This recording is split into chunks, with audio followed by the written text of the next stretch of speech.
And meeting is being recorded.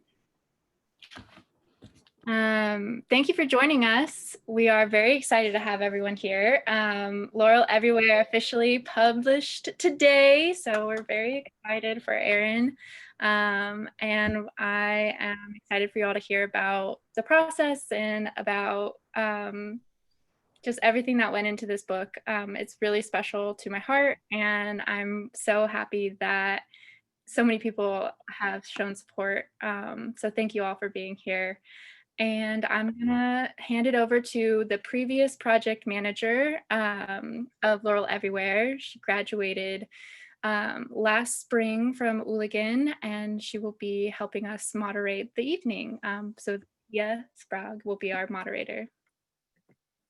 Hi, everybody. I'm very excited to introduce Erin Moynihan. I was the first project manager on the book, and for Hooligan, that means we spend a lot of time as the project manager developing the marketing plan and the marketing materials and the like social media plan, stuff like that. As a person on a team, I worked on all the rounds of editing, but that part is dealt with more with editors or with a managing editor and the acquisitions department. At any rate, Erin, I have some questions for you. Do you have a favorite passage, and will you read it for us? I would love to. I'm down to start us off with a favorite passage. The one I picked out is from the middle of the book, actually, from page 145 on my copy. And it is, I felt like it was a really good way to highlight how it feels to grieve in the summer. So I'll go ahead and read that. The grass by the lake is littered with teens wearing brightly colored swimsuits and putting sunscreen on one another's backs. Any other summer, Lissa, Hannah, and I would be just like them, probably gossiping about people at school, telling one another stories and dreams, letting the sun coax the freckles on my nose out of hiding. But this year, it feels like I'm living on the edge. All the people at this lake are doing what I'm supposed to be doing, but I'm stuck in limbo now. Lissa can tell I'm thinking of my parents because she grabs my hand before I have a chance to wallow in the sadness any longer and drags me toward the wall. She tosses off her shirt so she's wearing only a sports bra. My clothes will get all wet, I tell her. She shrugs. Who cares? It's summer. Maybe I'll let myself pretend, just for a few minutes, that there's nothing to worry about because it's summer and I'm 15 going on 16 and everything is supposed to be lighthearted and easy. Except as Lisa drags me to the dock and I slip off my shoes along the way, leaves crunch underneath my feet, and I know without looking down that they're laurel leaves, a cruel reminder of Mom. Mom named me Laurel and now she's gone. Lissa takes my hand and I close my eyes real tight. 3, 2, 1, she calls, and then we're jumping. The water is cold against my body, washing away all the sweat and grime from our journey here. Water goes up my nose and I squeeze my eyes closed, staying underneath for a bit longer than Lissa, feeling my hair fly up all around me as bubbles pass by my face.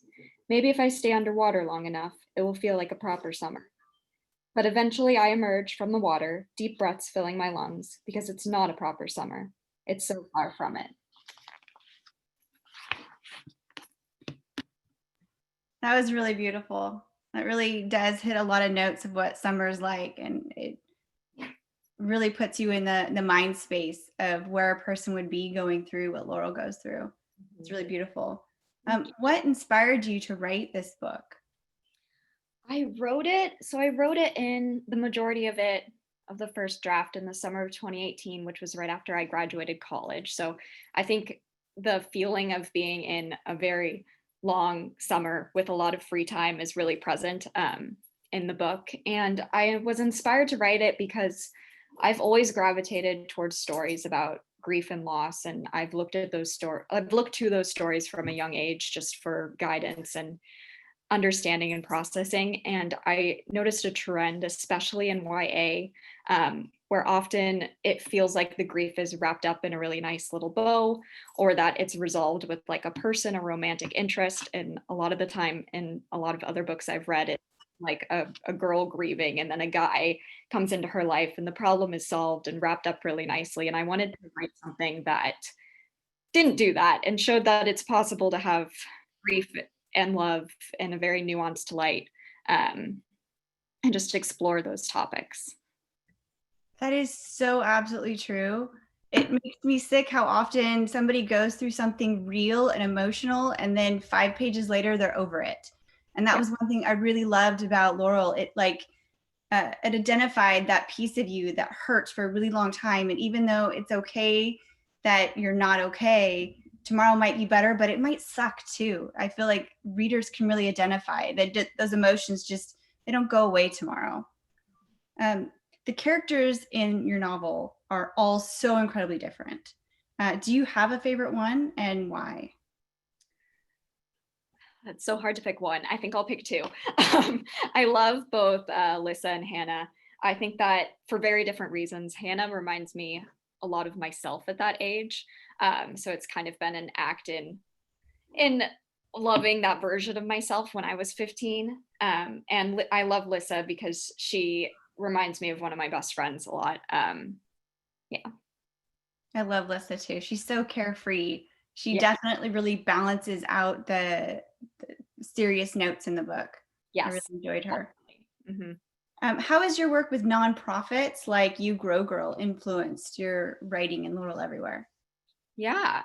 I think it's enhanced it in that I have worked with youth, like when I've not been a youth. So as I grew up, I continued working with youth, especially when I was working as a case manager. I worked with high needs folks that were going through grief or loss or a lot of changes. And it just further illustrated to me the many ways that grief can present itself, especially in young people, and kind of informed the way that I showed that in my characters.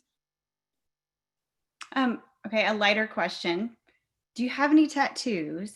And was that tattoo scene inspired by something that really happened? I do have tattoos. None of them I got through stick and poke. They were all just at like a tattoo parlor. I have, I think, 5. Yeah. Yes. I don't know if they're necessarily inspired by that scene. I do actually have one of my tattoos is really small on my ankle, and it ended up kind of bleeding a bit, and it just doesn't really look like what it was supposed to look like. And I got it in honor of a friend that passed away. And so I think in a way like that experience of mine kind of bled into Laurel's, because it's just for me now, because it's not super identifiable what it is, and it's really small and no one sees it, and it's just something that's for myself. And I think that's something that ends up happening to Laurel with her tattoo. Yeah, I thought that was a really great moment to have it like ruined, but it still be special. Mm-hmm, mm-hmm. Like in the story, Laurel spends a lot of time collecting things, and those items seem to be instrumental to her grieving process. Mm-hmm. What inspired that? Yeah, I think that when I was writing just so much going on with Laurel internally, like I felt the need for something externally to be going on. And I think that applies to life. Just when someone's going through something that heavy, there's so much going on inside that there's kind of a need for to balance that, to search for something outside of those feelings or to do something with those feelings. So that was my way of giving Laurel something to do with those really heavy feelings. Mhm. And what was the hardest scene for you to write? I think that the hardest scene was probably the confront or trying and failing to confront the truck driver. The couple scenes, like a chapter and a half, because it was kind of like Laurel coming face to face with that anger and then starting to hold empathy for someone who she'd been harboring a lot of anger against. And that was just like, that's such a hard emotional process. And I found that more difficult to write. Well, and I wonder if this is actually connected to it, but are there scenes that have changed drastically from the first draft to the finished product? Yeah, that's actually that exact scene wasn't even in the first draft. And I think it, I, yeah, when I was reading through it, it felt like it was something that was necessary. But I definitely was avoiding it. Like even when I was doing the developmental edits, that was the one that like I did last. And it's also like towards the end of the book, so I did do it in chronological order, but it was probably the one that took me the longest to get through, was the biggest hurdle. Because it's just hard to exercise that kind of forgiveness towards someone who has caused pain, intentional or not. It was really exciting as your project manager to read all the different versions of your book as it went from the beginning to end. And we could feel your pain as you were struggling, trying to make that come out and come alive. And I mean, I could really feel your struggles. And I don't mean like on a writing level. I meant like an emotional, I could feel that you were going through something with the character, trying to help her travel along. And it was a really amazing experience to watch. So I'd like to thank you for that. Yeah. Anyway, at this point, it is your turn to ask Kim questions. Yes, I'm so excited. All right. Kim, do you want to introduce yourself at all? Yeah, sure. I'm Kimberly Schofield. I was the former acquisitions manager for Hooligan Press. So this was the first book that I got to pitch as acquisitions manager way back in like spring 2019, something like that. It was like so long ago. Can you guys hear me okay also? Okay. And yeah. So I've graduated and moved on from the program now too. Yeah. Well, my first question for you is just what did you see in this book? Yeah, I kind of feel like you guys touched on it actually in your last questions.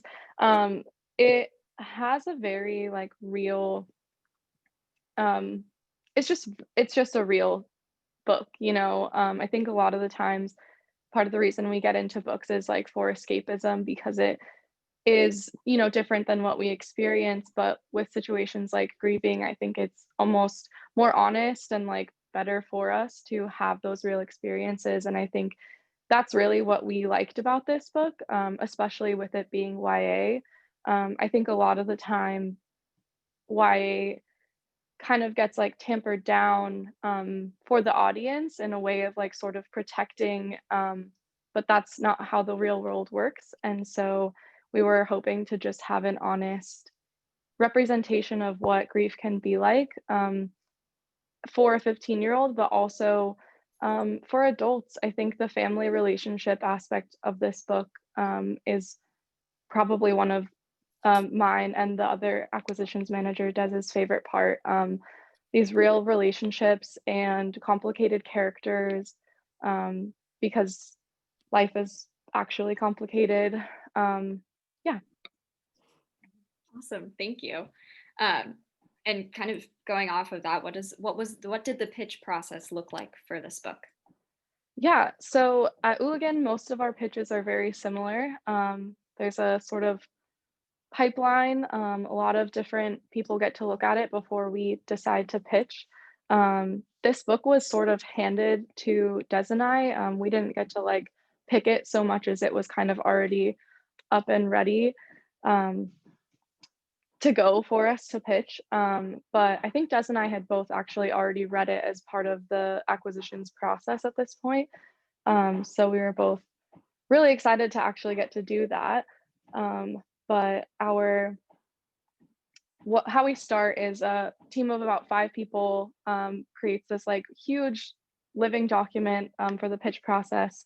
And we go through like everything from sales opportunities, marketing opportunities, as well as since this is a student press, like the value that this book would bring to us as students and, you know, what we get by getting to have our hands on this and, you know, kind of what we get to put on our resume. And Hooligan has a lot of really wonderful YA titles, and so we were really selling the fact that this is just going to help us continue to grow this, as well as like continue to reach a market that we have done really well in.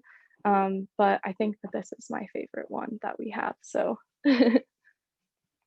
That's awesome. Thank you. That's so exciting. I feel honored to be Yeah. your favorite one. That you got. And how many drafts did the manuscript go through? Yeah, well, I think you probably already know the answer to this question. I do. Yeah, I only know the developmental aspect of this. In my hands, I think it went through 3 drafts total from start to, like, multiple rounds of developmental edits. We did one really huge edit and then one kind of smaller one, for just a little bit of, final fine-tuning before it got passed on to our managing editor, Melinda. So, And what was changed from the beginning and why? yeah, so like I said, Des and I we really loved, the complicated aspect of the book. And I think one of our favorite parts along with that was the fact that Laurel did sort of read young. Um, that was something that we were trying to sort of balance out in terms of like, is this the right age for the reader of this book, as well as representing the fact that when you are experiencing grief, you're not always your truest self. Your brain's not always operating, at the same maturity. Um, and just trying to sort of have that fine tuned while also making sure that it was accessible to the target market for this. Um, yeah, and so I think that was probably the hardest part for this, as well as just um, I think at the beginning it felt like you were still finding Laurel also, and I think it was like we could feel her in the book without having very tangible details, and so it was just kind of like coaxing her personality out, so that the reader knew exactly who she was. And again, I think that that goes in along with, the fact that this is sort of a coming of age story and that she's also grieving, and so it's all very, like, nuanced because it is sort of a part of the story that those details are kind of hidden, and it's such a fine line between, like, not being enough, but also adding an extra layer to the story, so Mhm. Yeah. Yeah, I definitely agree. It did feel like we were drawing her out of the pages more and more. And I loved having y'all's support along the way. And I have yeah. one more question for you. How long did this process take? Yeah, I think it took, 3 months, I think maybe total, for, like, us in terms of, like, what our team was doing. I think we had, like, about a month and a half, 2 months of putting together the initial editorial letter, and then after we got your draft back, I think I, like, turned that around in a weekend or a week or something like that because grad school, and working full time. But yeah, it was, I think, only a couple months process, which, I think was really great. Sometimes the developmental edits can take a lot longer than that. And um, I was like so stoked when we got the first draft back. Oh my gosh, I feel like I was just like gloating to everyone. I was like, I'm so proud of her. And yeah. That's awesome. Thank you. And those are all Yeah. the questions that I have for you. Okay, awesome. Yeah.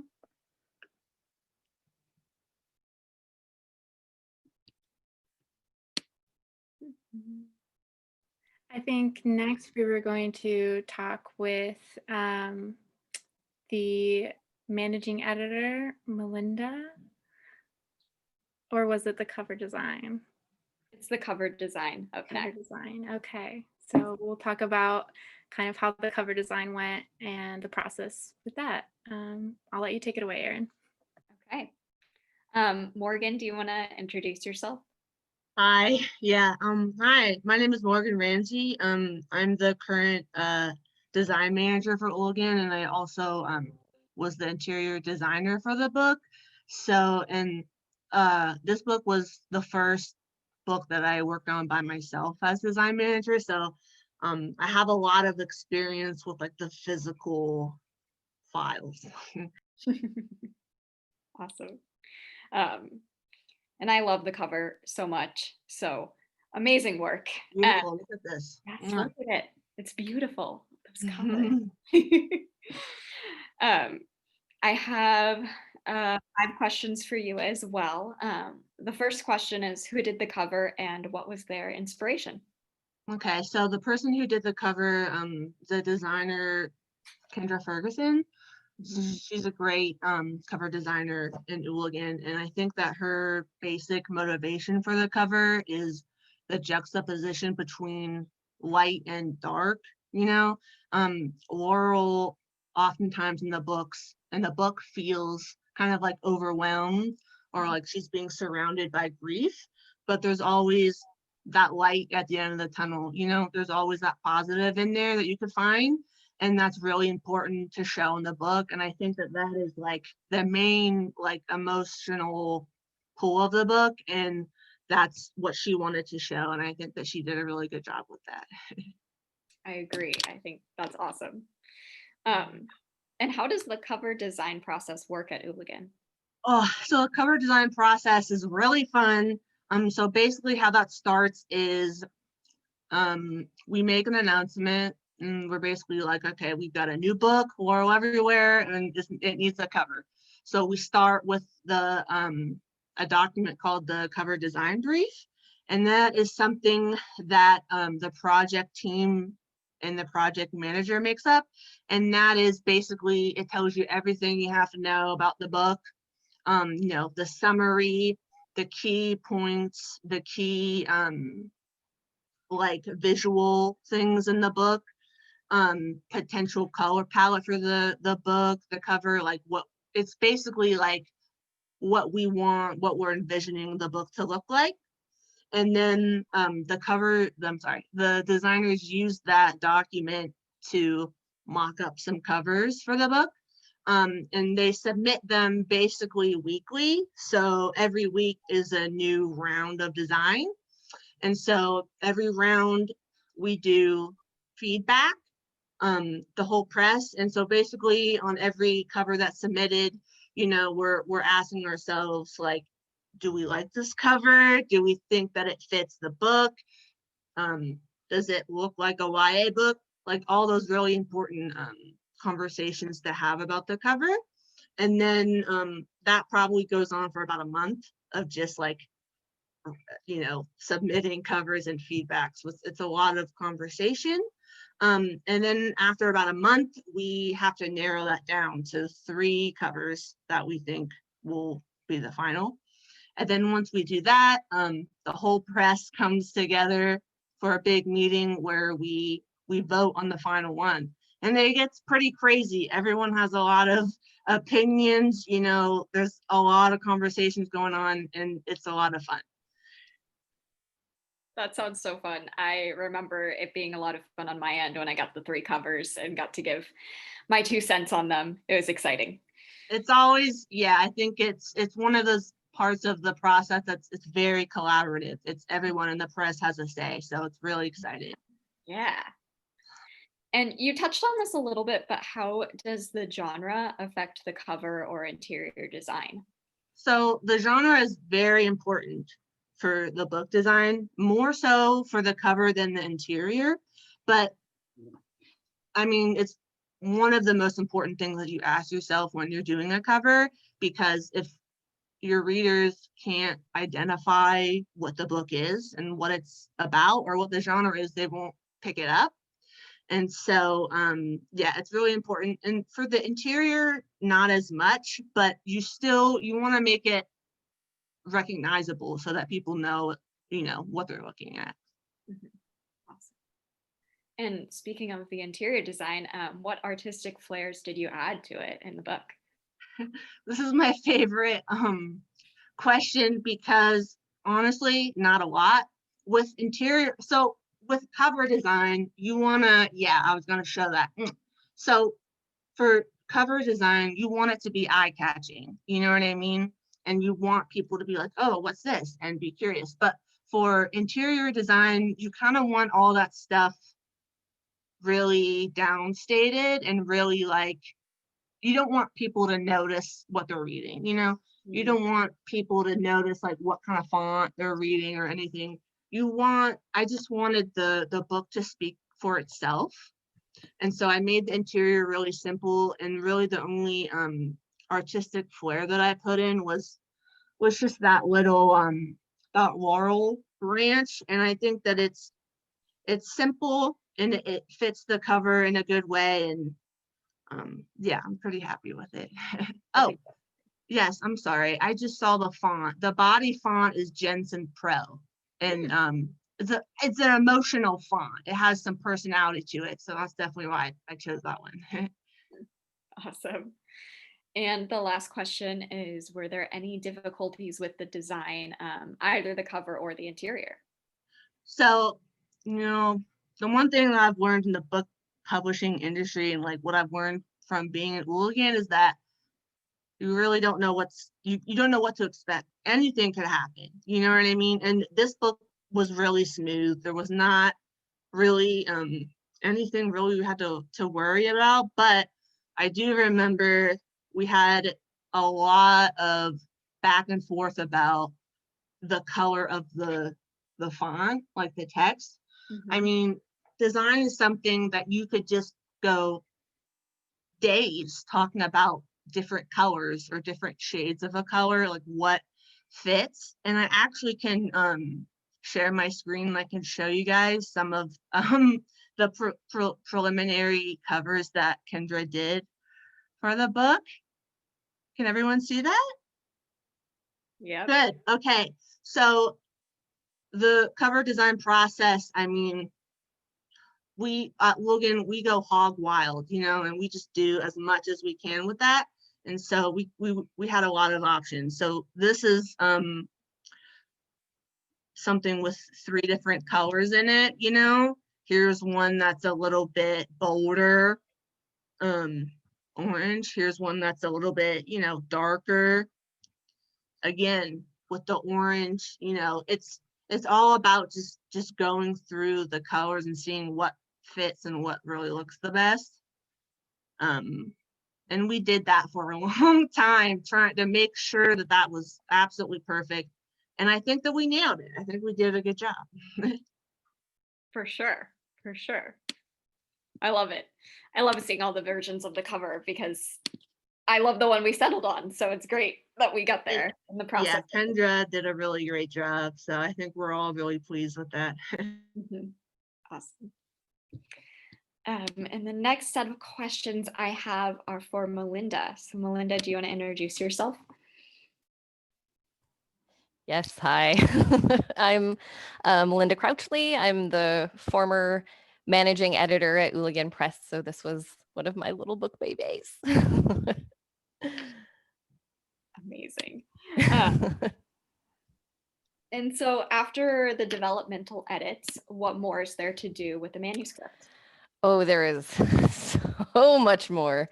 At least in the Hooligan process, a book either after development will go into potentially a line edit. Usually acquisitions will kind of determine that. And then we will go into usually a couple rounds of copy editing.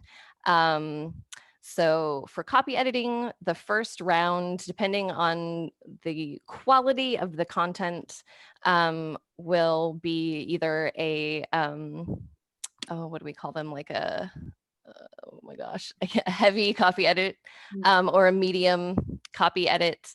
And heavy copy edit usually involves maybe some rewriting on the editor side, a lot of querying, maybe a lot of fact checking. So there's like, this is, you know, for a manuscript that needs like a lot of work.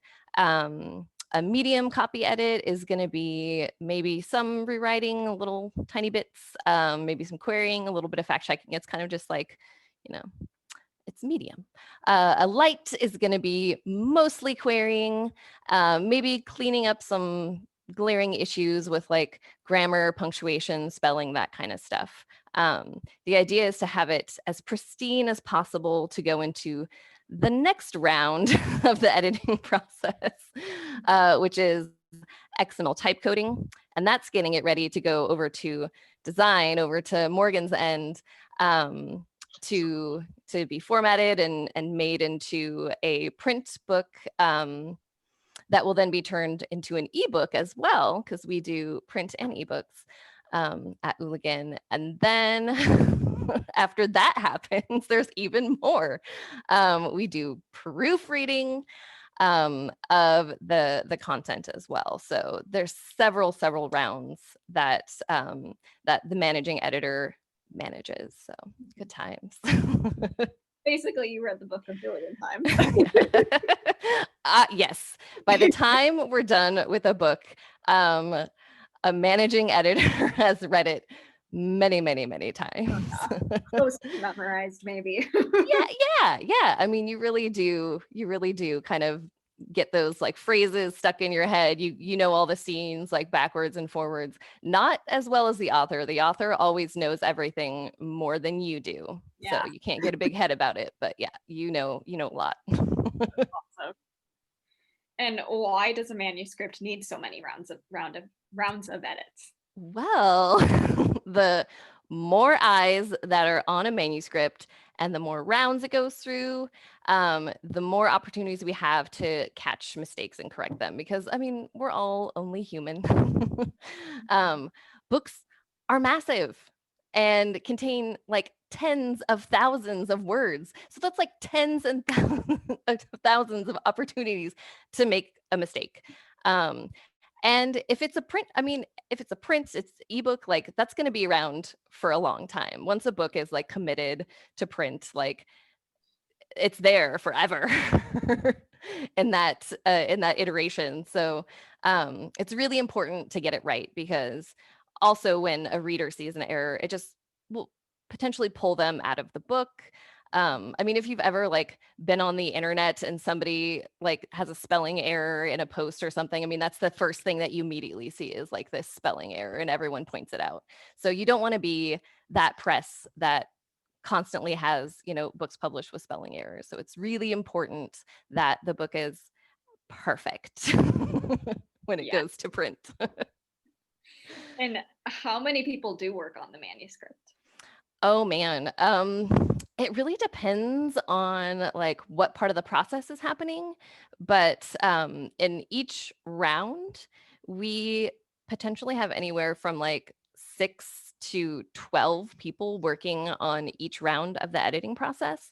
And the reason we do that is because we'll also have people doubling up on sections. So we'll like divide the book up into like 5 or 6 sections, and there'll be like 2 people per section. And again, that's just that double checking everything, that's having all of those eyes, that's making sure if somebody missed something, another person caught it. So in the entire lifespan of a book, I mean, probably just like dozens of people have put their eyes on the manuscript and helped shape it into what it is. And that's with the Hooligan process. I'm sure it's quite different at other presses, but we're not talking about the other presses. We're talking about Hooligan, and that's our process, and we love it, and it works very well for us. Awesome. Were any of your favorite parts added or cut out during the editing process? In my realm, we didn't do a lot of cutting. I was honored to be part of the developmental edit process. So I got to help pull some of that lovely Laurel character out into the light a little bit more. And so I got to like see some of the scenes being added. So one of my favorite scenes, actually, you already mentioned it, is the scene where she goes to confront the truck driver. And I don't want to like spoiler anything, so I'm not going to say much more, but that scene was one that I was very excited to see added to the manuscript. And in general, though, it's so funny when you're an editor, like we talked about, you read the book many times. And so when a scene does get removed during any part of the process, it's like you still remember it.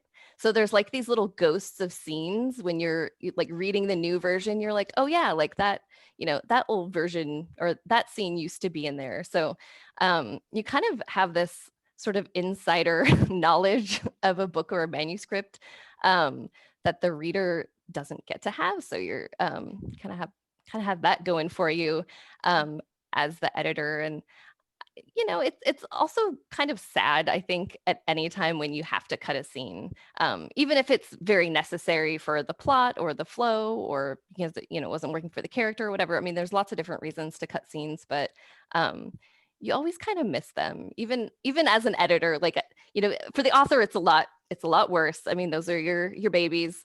So it's hard to have to hear that you need to cut a scene, but it's also hard on an editing end to say like, oh yeah, we're going to have to remove this scene for whatever reason. There's a little bit of mourning for that scene, and always save it because it can be repurposed later on, which I think we did do for the developmental edit stuff with the beginning of the manuscript.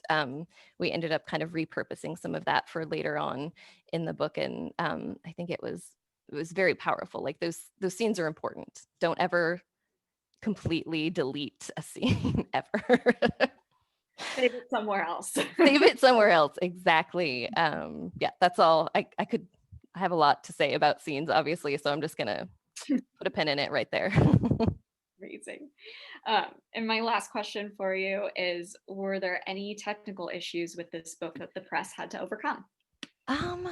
This, out of all of the initial wave of books that I worked on at Hooligan Press, had the least amount of technical issues.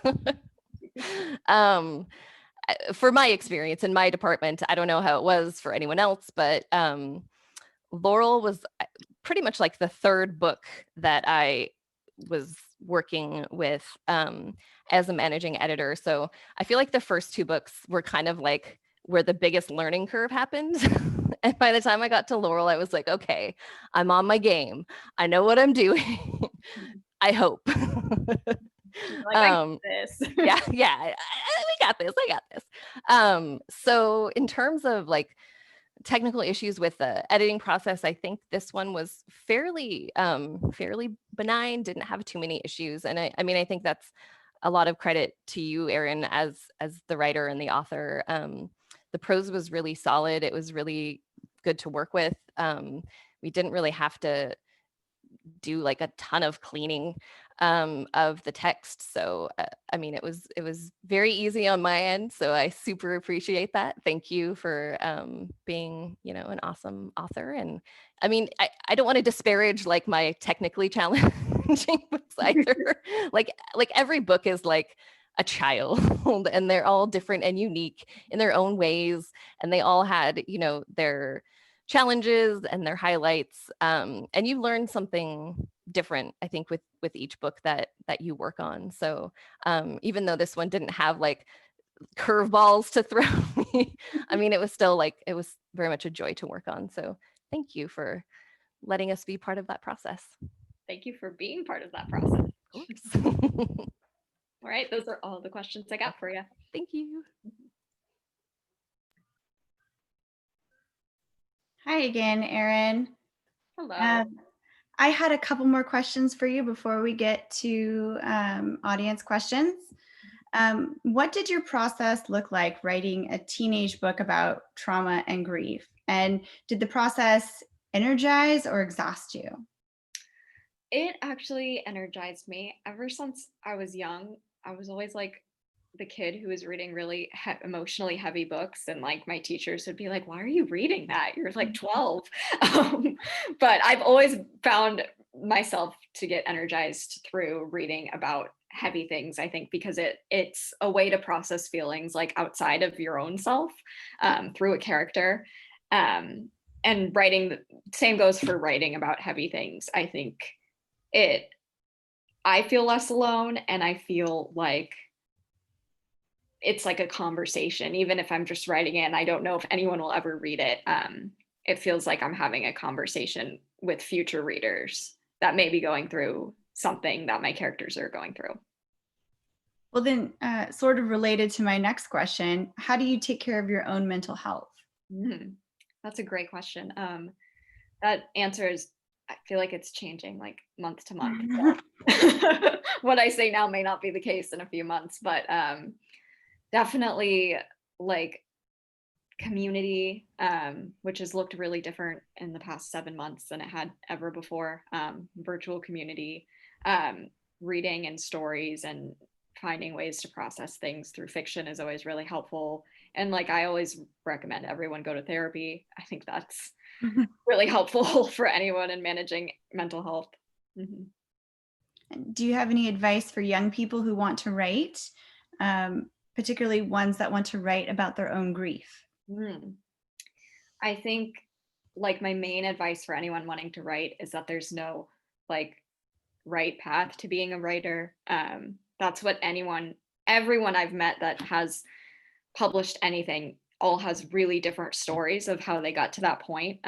So I think that's something that I mean, I have to like tell myself also again and again, because there's so much pressure to like follow a specific path and become like a New York Times bestseller when everyone has their a different journey in their own path. And I think writing specifically about grief, I've always found that fiction and or nonfiction, even if someone wants to do that, is a really great way to talk about grief and experience and like process thoughts without like I feel like I was writing about grief before I even knew I was writing about grief.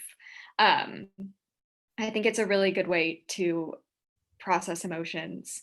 And I think it's important to like, if you're writing about your own grief, to be able to look that grief in the eyes and like process it. And I think that can be done while writing about it. It's kind of a in tandem process, is addressing your own stuff and then also working through it with a character. Mm-hmm. You know, as we were marketing your book, and we'd already been through it like several times by this point, read it front to back, and we were struck by the element of it's okay to not be okay. Mm-hmm. Seemed to be like the major theme for us, and so we like smashed it all over everything we could find like that needed some sort of tagline. It was like the brilliant tagline for us. But what do you want the readers to come away from with this, the meaning behind this book? Yeah, I think I love that message. And on top of that, I think also like just for people to have more empathy for young people that are experiencing grief, through like learn and hopefully developing that empathy through watching Laurel experience it. And then also comfort for young people that are experiencing it and are reading it and seeing themselves reflected in the characters. Yeah, I think that's my hope for the book. Is there anything that you've learned going through this process that you wish you had known at the beginning of the process?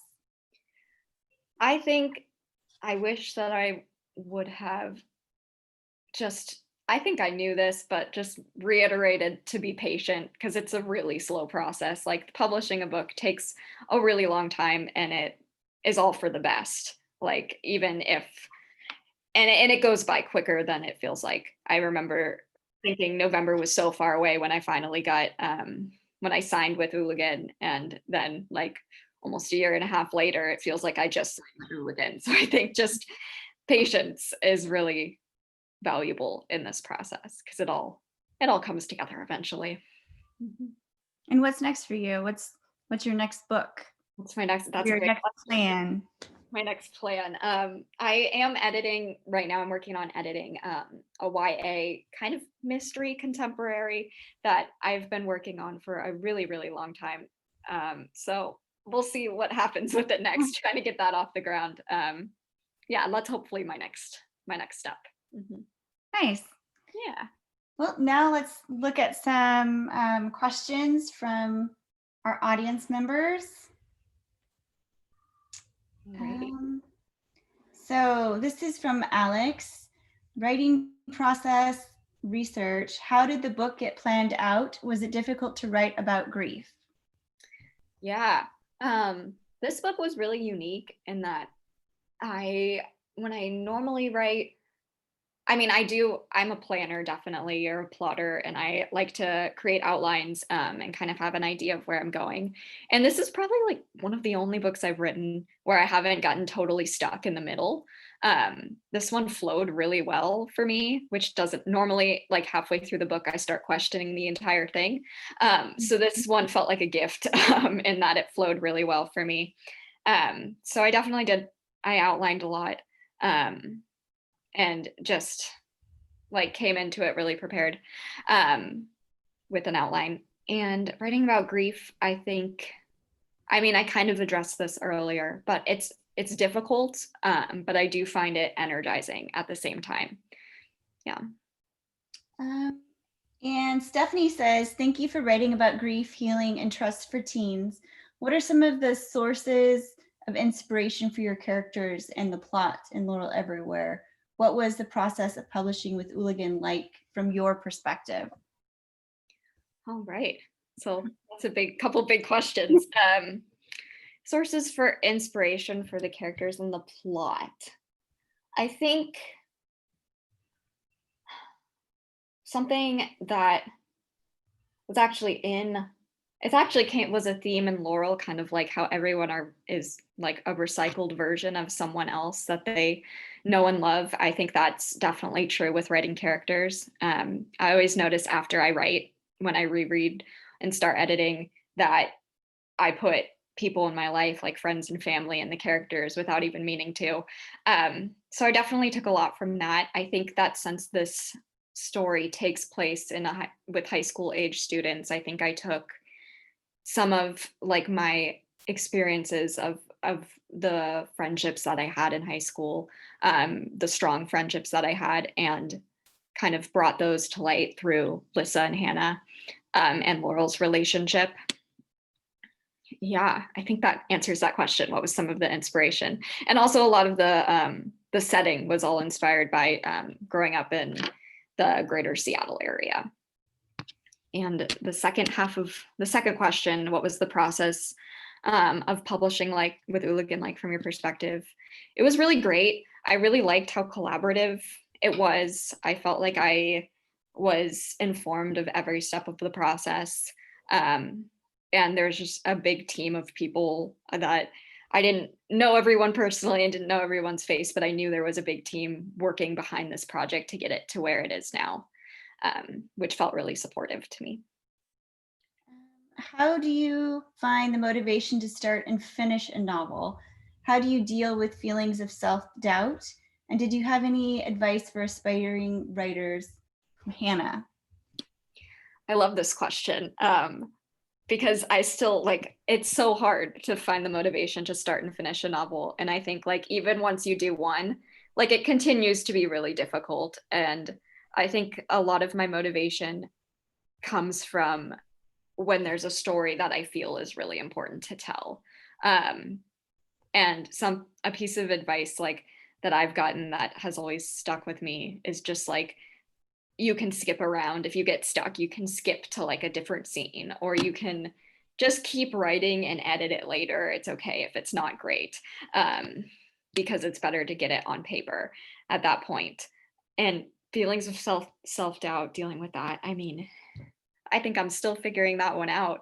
Even with like having a book that's published, it's still definitely a learning process for me. And I think something that has helped is just constantly like looking back on what my goals were for myself a few years ago and acknowledging like, hey, I've done things that I wanted to, like whether it's like publishing a book or just like writing that really hard chapter that I thought I never could a few years ago and then I did, and trying to find that sense of accomplishment from myself rather than externally. And I think it's an ongoing process, because like now that I'm like have a book published, there's like the tempt to always read all the reviews and then like criticize myself and like constantly monitor sales. So like it's a constant journey and evolution, especially for I think anyone who is creative, and an artist. And I think my advice for an inspiring writer is just like that, like to make it's going to be your own path, whatever it is. There's so much pressure to like, I've always felt so much pressure when I'd look up stories of my favorite writers and how they got to be where they were. And I felt like that was what I had to do. And just to know that you can make your own path. And as long as you're writing about things that are important to you and stories that need to be told. That's really beautiful. And you are not alone. I think we all doubt ourselves. Yeah. Even within the publishing industry as editors, it's always like, wait, does the comma go there? Or like, do I know anything about English anymore? Like, oh, I swear. Oh yeah. I'll end up like, there are times when I've Googled really strange words that I just like, I don't remember what something is. The other day I was writing something and I was trying to remember the word mirage, and I just Googled like illusion in the desert, because that's like all I could remember of how to get to that word. And I was like, why don't I know this word? Yes, and then you're up too late and words you know how to spell all of a sudden look like gibberish, and you're like, I don't know what I'm doing anymore. Yep. So what's your favorite part of the writing process? This is from Nicole. I think I have two favorite parts. My favorite part, I love being at the beginning of a story and like plotting it out when it's super exciting. I really love that part. And I love the beginnings of stories. I know a lot of people struggle with like the first scene, but I love the first scene. And then after that, like the whole middle is really hard for me. So that's like that's my least favorite part. And I always end up just like questioning my whole plan. But I love being at the beginning of a project. And then I also love when I finish a project and I get to go back and like do my first read through and edit. That's really exciting for me. And it's always like revisiting scenes I wrote months ago and tweaking them to make them better is really fun. I think it's funny because sometimes you'll see a scene, you're like, whoa, I wrote that? Yeah. And it makes you feel more confident to keep going. That's really awesome. Totally. Rachel would like to know why this book specifically to publish.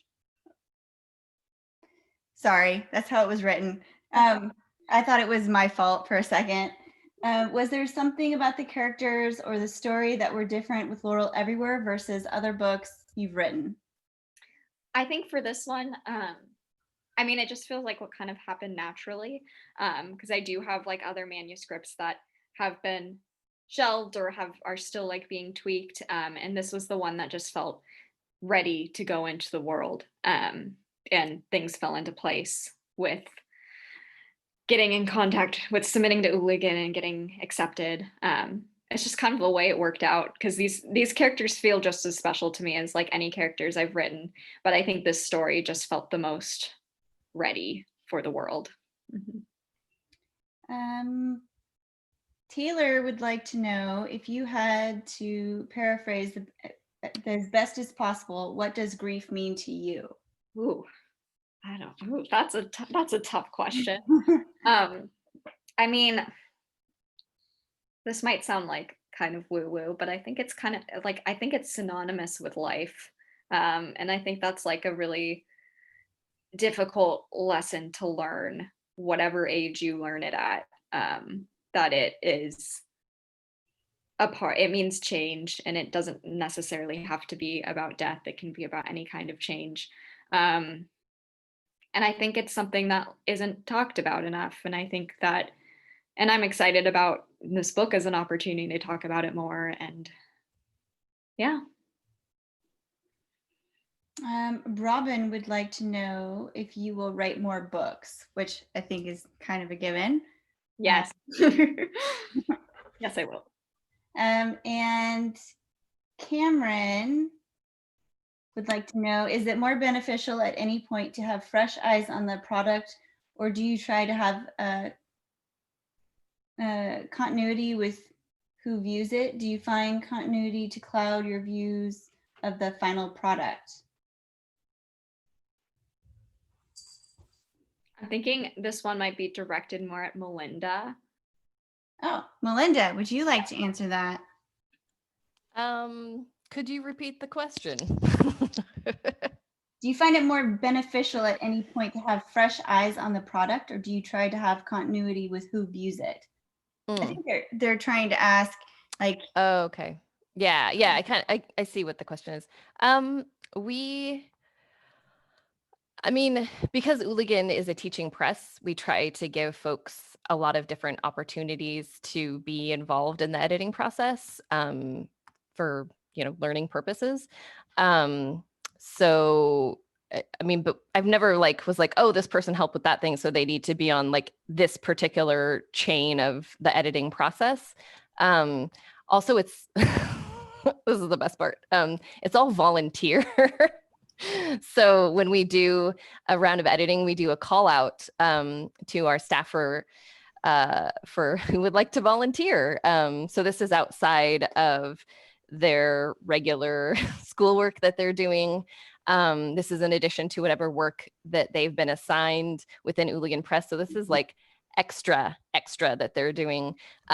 So we can't always have like a stock stable of like, oh, this person is always going to be available to do these edits, because as the year or two goes on, people have different projects that they're working on. I would always kind of check in with the book project manager, the book manager, and say like, hey, who on your team is really interested in doing this round of copy editing? And it's because there's so many different parts of the editing process too. Like some people are really hyped to do XML type coding.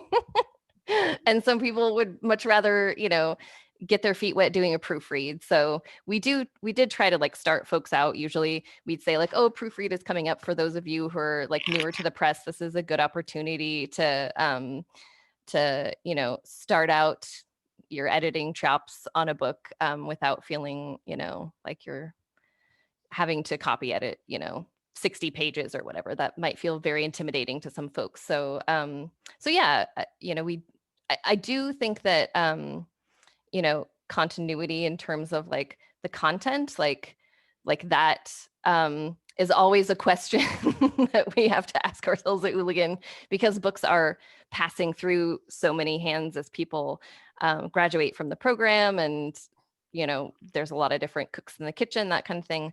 But I think that Hooligan has a really solid process of like, we know what the book is. We have a lot of documentation around, we have design briefs and we have like marketing plans. And so we're all talking about each one of the books. We all talk to each other a lot, like a lot. And, we are all on the same page. Hopefully, like we all try to get on the same page about what this book is and who these characters are and where this story is going and how we want to market it and how we want to edit it and how we want it to look. Like all these are conversations that we're all having together. So we have a lot of documentation that when it moves from one hand to another, it's usually kind of obviously those documents aren't set in stone, but we've already had that continuity factored into to it changing hands. I hope that answers the question. It was a lot of talking, so I'm going to stop now. That's perfect. And Tia, I actually wanted to jump in and say that we wanted to do our giveaway right now, just before anybody who has to log off with the hour can. And so we went ahead and did a random number generator for everyone who has participated tonight. And Hannah has won. So I DM'd her. Yay, a free copy of Laurel Everywhere. So exciting.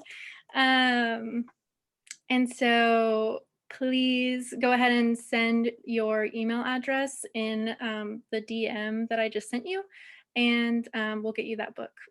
So thank you. And thank you all so much for coming. We do have a couple more questions that Erin and Tia and we can all kind of discuss, but if you do have to leave, we understand, and we thank you so much for coming to celebrate Laurel Everywhere and the launch date, and we're just so happy that everyone could participate. So thank you.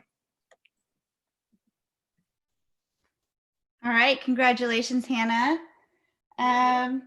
From Rachel, do you participate in the, I'm not sure how to pronounce this, but I'm being told it's the National November's Writers Month. Yep.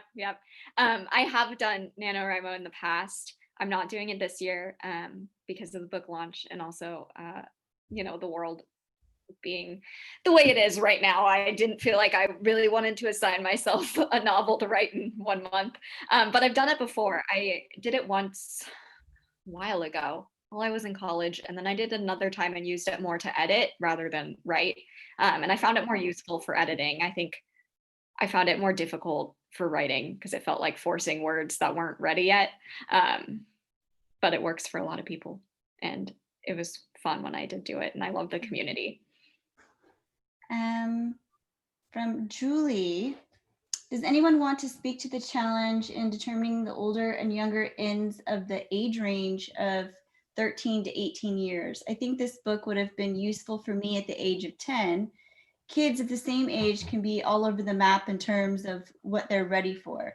So how can we categorize YA in a more nuanced way to make the book each kid needs discoverable?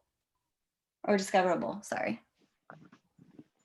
I think that was something that we talked a lot about in pitch. You know, exactly as Julie said, every book or every reader is ready for something different. Personally, I tended to like read up, so I probably would have grabbed this book a lot younger. And I think on the other side of that too is that there's a large adult market that reads YA, and a lot of the times the same here, the language is almost like bumped up for them, knowing that they will be reading it, and so we were trying to just sort of, you know, with the language, make sure that we were writing within that like comprehension level almost. And keeping it accessible, but also using like marketing to make sure that we had placed it correctly. I think in the pitch, we originally talked about placing it with like guidance counselors. And there's also some questions at the back of the book as well that got added in as a really cool resource of just kind of discussing grief. We kind of had this idea that, you know, teachers, therapists, parents could find this book and give it to anybody really that would need that and have those questions as well, because, you know, sometimes just reading something isn't enough to like process it either. So really just like digging deep into that. And yeah, I don't know if that answered the question. Does anyone else have anything to add? You nailed it, Kim. Well done.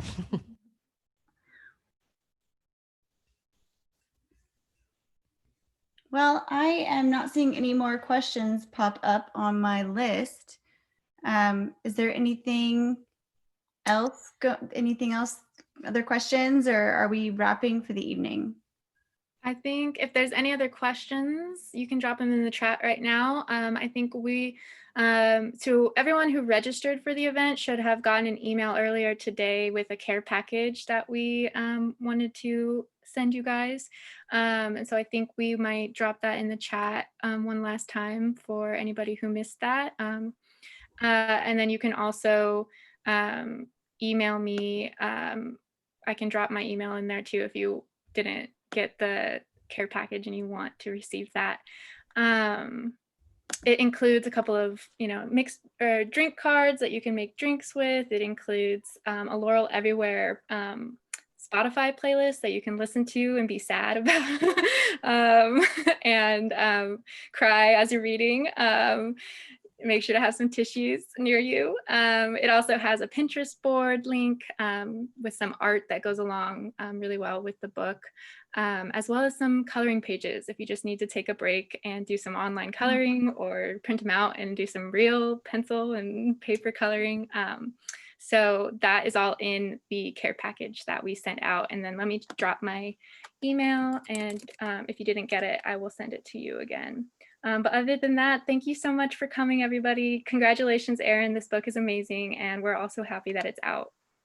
Thank you. Thank you, everyone, for coming to support me. Thank you, everyone, for coming. Have a good night.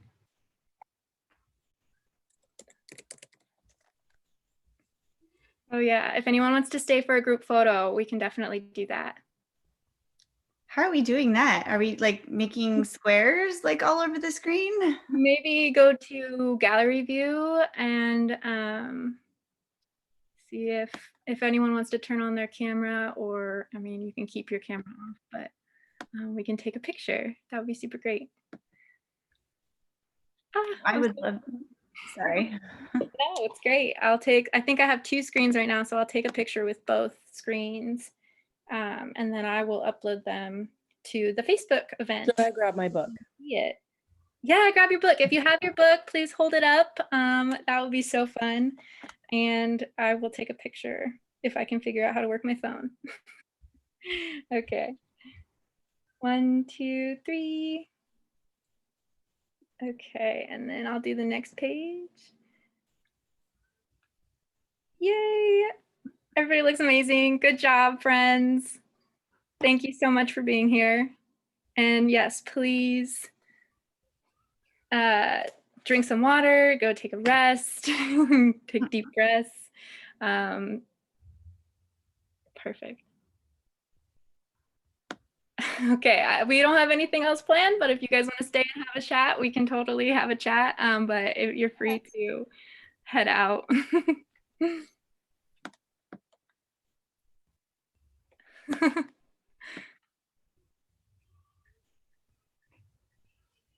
Perfect. I don't know. Now that I finally get to see my friends again, I don't want to let y'all go so fast. Yeah.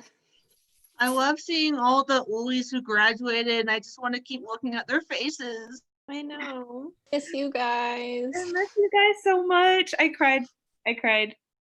Camera was video goes off.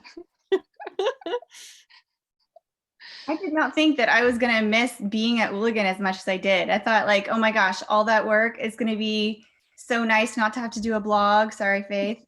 But like, I would totally do a blog a month to be able to hang out with all my Uli friends. Like, Well, I'm glad we had so many people back tonight. It was really special to have like the whole press here and just like have all that support. So thank you so much for everyone who came. And yeah, I'm really happy with how this went. Yes, it was super amazing. I loved everything about this lunch. Mhm. Thank you, Faith. Thank you. Well done, everyone. Thank you. I feel like really relieved that I'm you gonna unmute and did it. just gently. I think it really goes to someone show like what an incredible press this is, and that we all work on every single book, you know, because like we told everyone that this was happening and they all emotionally felt connected to this book. Yeah. You know, like first of all, it's a lovely book and that's why, but also just the way we're structured, everyone gets to work on it. And so it's really like a labor of love. Like this whole village raised this child, this debut child. I noticed when I was filling out the names for the back of the book, how often the same person was working on multiple aspects or multiple rounds of edit. It was like people just kept coming back over and over and over again to keep working on it. It's really a lovely thing. Yeah. It was a wonderful